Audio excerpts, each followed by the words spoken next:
بسم الله الرحمن الرحيم. اللهم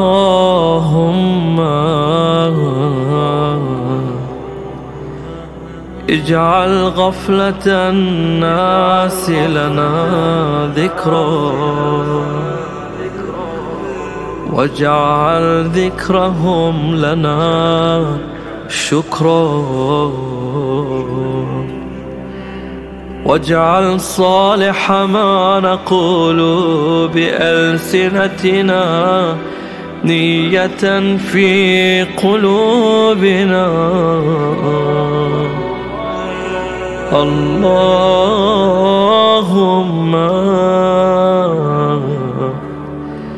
إن مغفرتك أوسع من ذنوبنا، ورحمتك أرجى عندنا من أعمالنا.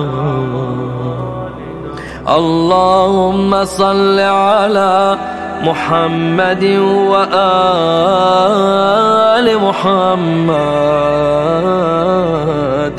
ووفقنا لصالح الأعمال والصواب من الفعال، برحمتك يا أرحم الراحمين.